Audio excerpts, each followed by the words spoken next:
اعوذ باللہ من الشیطان الرجیم، بسم اللہ الرحمن الرحیم۔ معزز سامعین و ناظرین، نہج البلاغہ کے ابتدائی خطبے کے حوالے سے ہماری گفتگو جاری ہے۔ ہمارے ساتھ موجود ہیں قبلہ علامہ باقر زیدی صاحب، جن سے ہم نہج البلاغہ کے ابتدائی خطبے سے مزید سوالات کریں گے اور ان کے علمی اور مدلل جوابات سے استفادہ حاصل کریں گے۔ سب سے پہلے السلام علیکم۔ السلام علیکم۔ امید ہے آپ خیریت سے ہوں گے۔ الحمدللہ۔ آغا امام فرماتے ہیں والمعرکۃ من السماء العلیٰ اعناقہم، اس جملے سے امام کی کیا مراد ہے؟ بسم اللہ الرحمن الرحیم۔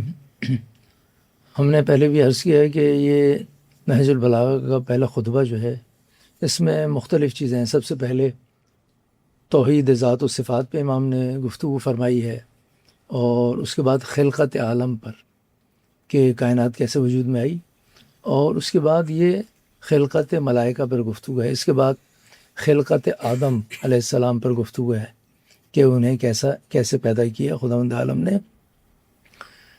اس چھوٹے سے حصے میں خطبے کے، جس میں ملائکہ کے بارے میں گفتگو کی ہے، ملائکہ کی تقسیم، کس قسم کے ملائکہ ہیں، ان کی ذمہ داریاں کیا ہیں، اس پر کچھ روشنی ڈالی ہے۔ یہ جو کلمہ آپ نے پڑھا، اس میں ان ملائکہ کی طرف اشارہ ہے کہ جو اس کائنات کے نظام کو چلانے میں خداوند عالم کے احکام پر عمل کرتے ہیں۔ ان میں سے کچھ فرشتے ایسے ہیں کہ جو یعنی ان کی جو وسعت ہے وہ زمین اور آسمانوں پہ چھائی ہوئی ہے۔ لہذا یہ جس کے بارے میں بھی، جن ملائکہ کے بارے میں گفتگو کی، المعرکۃ من السماء العلیٰ اعناقہم، یعنی اعلیٰ، سب سے ساتواں آسمان جو فرض کریں ہے، اس سے بھی آگے ان کے گردنیں نکلی ہوئی ہیں۔ اب وہ یعنی انسان کی طرح موجود ہیں، گردن ہے، سر ہے، پیر ہے۔ ملائکہ ایسے نہیں ہیں۔ ملائکہ تجسم جسمانی یا تجسم مادی نہیں رکھتے، ٹھیک ہے، وہ عقل محض ہیں۔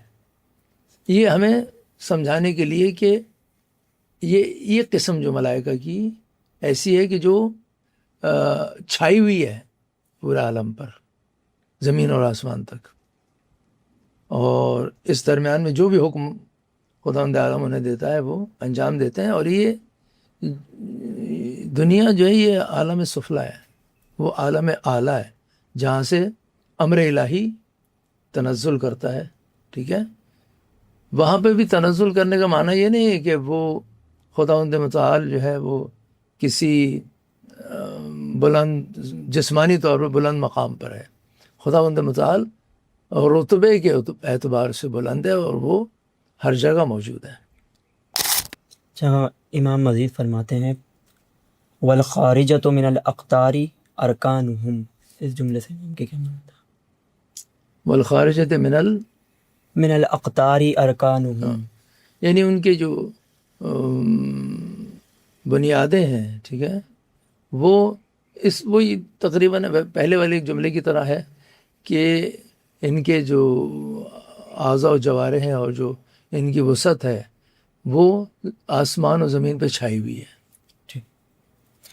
اس کے بعد امام مزید فرماتے ہیں والمناسبۃ لقوائم العرش اکتافہم، اور ان کے جو کندھے ہیں، اب یہ جو وہی بات ہے، تجسم مادی والی بات ہے، ٹھیک ہے، ورنہ مراد یہ ہے کہ جو پاور کے مقامات ہیں، ٹھیک ہے، یعنی ان کے کندھے ایسے ہیں کہ جو خداوند عالم کے عرش کو سنبھالنے کے لیے کافی ہیں، ٹھیک ہے، ایسے ڈیزائن کیا گیا ان کو۔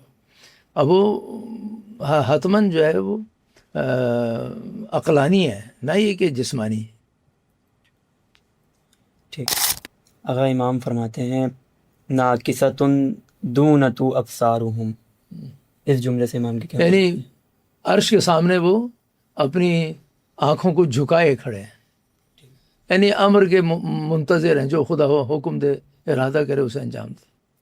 ٹھیک، مطلب اگر وہ جو فرشتے ہیں وہ جسمانی نہیں ہیں؟ جی، جسمانی موجود نہیں ہے فرشتہ، جسمانی نہیں، روحانی موجود ہے۔ ٹھیک، بہت شکریہ آپ کا۔ معزز سامعین ناظرین، اپنی گفتگو کا اختتام اس دعا کے ساتھ کرتے ہیں کہ پروردگار ہمیں نہج البلاغہ کے ان کلمات کو سمجھنے کی توفیق عنایت فرمائے، امام زمانہ عجل اللہ تعالی فرجہ الشریف کے ظہور میں تعجیل فرمائے اور ہمیں ان کے غلام و انصار میں شمار فرمائے۔ ربنا تقبل منا انک انت السمیع العلیم برحمتک یا ارحم الراحمین۔ صلی اللہ علیہ وسلم۔